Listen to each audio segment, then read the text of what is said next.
বেলডাঙ্গায় লাগামহীন নৈরাজ্য চলেছে। এবার কেন্দ্রীয় বাহিনী মোতায়েনের দাবি জানিয়ে রাজ্যপালকে চিঠি লিখলেন বিরোধী দলনেতা শুভেন্দু অধিকারী।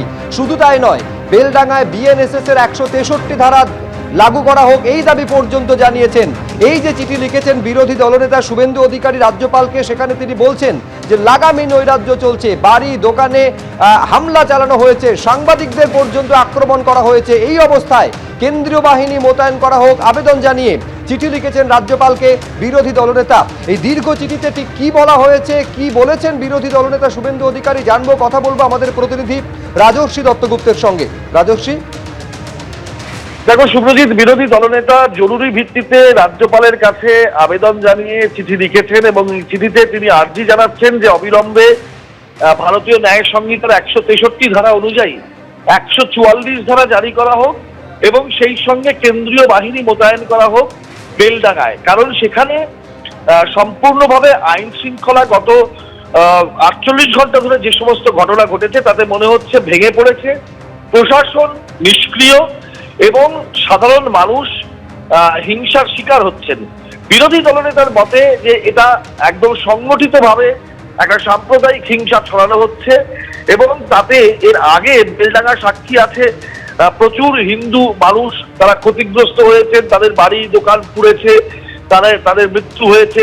সেই ঘটনার পুনরাবৃত্তি যাতে না হয়, তাহলে এখনই সাংবিধানিক প্রধান হিসাবে যখন রাজ্য সরকার তার সাংবিধানিক দায়িত্ব পালন করছে না, তখন রাজ্যপালকে এগিয়ে এসে এই সাংবিধানিক দায়িত্ব পালন করার জন্য তিনি আবেদন জানাচ্ছেন এবং আবেদন এটাই যে অবিলম্বে 144 ধারা জারি করে কেন্দ্রীয় বাহিনী মোতায়েন করা হোক। বিরোধী দলনেতা তার এই চিঠিতে উল্লেখ করেছেন যে এর আগে গত বছরে 2025 সালে যখন বেলডাঙ্গা সহ মুর্শিদাবাদের একটা বিস্তৃত এলাকা জুড়ে এরকম গন্ডগোলের পরিস্থিতি তৈরি হয়েছিল, তখন হাইকোর্টও কিন্তু কেন্দ্রীয় বাহিনী মোতায়েনের নির্দেশ দিয়েছিল। তাই সেই নির্দেশ এখনো বলবৎ আছে বলেই বিরোধী দলনেতার দাবি এবং সে কথা মাথায় রেখে কেন্দ্রীয় বাহিনী মোতায়েন করার নির্দেশ রাজ্যপাল দিন জরুরি ভিত্তিতে এবং 144 ধারা জারি করারও নির্দেশ তিনি দিন। এইটাই তার আর্জি এবং আবেদন এই চিঠিতে তিনি করেছেন রাজ্যপালের কাছে। বেশ রাজস্বী, তুমি আমাদের সঙ্গে থাকো। এই হচ্ছে সেই চিঠি যেটা দেখতে পাচ্ছেন বিরোধী দলনেতা শুভেন্দু অধিকারী তিনি পাঠিয়েছেন রাজ্যপাল সিভি আনন্দ বোসকে এবং তিনি বলছেন যে বেলডাঙ্গার যা পরিস্থিতি তাতে অবিলম্বে কোনো কাল বিলম্ব না করে কেন্দ্রীয় বাহিনী মোতায়েন করা হোক।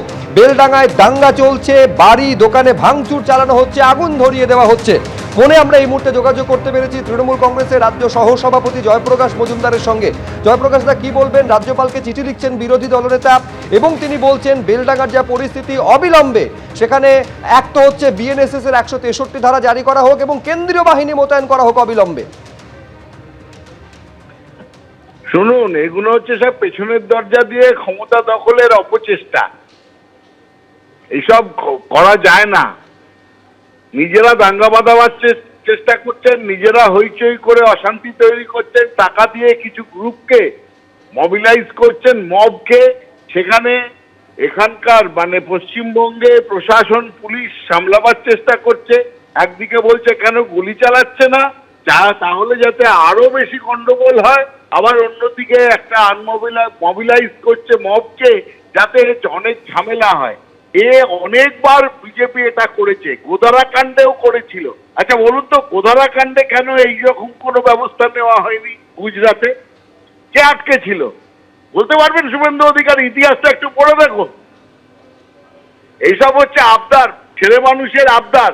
আমি পাচ্ছি না, আমাকে রসগোল্লাটা দিতে হবে, আমাকেই রসগোল্লা আমি খাবো, এই রকম। ক্ষমতায় আসতে পারছি না, কিন্তু তাই জন্যে আমাকে আমটা পেড়ে দাও, আমটি আমি খাবো পেরে, পেরে হাতে দিয়ে দিতে হবে। এই রকম একটা অদ্ভুত আবদারে। সামনে নির্বাচন আছে, ক্ষমতা থাকলে নির্বাচনে লড়ুন, দেখি। নিজে একবার নন্দীগ্রামে জেতার চেষ্টা করুন, তারপর দেখা যাবে।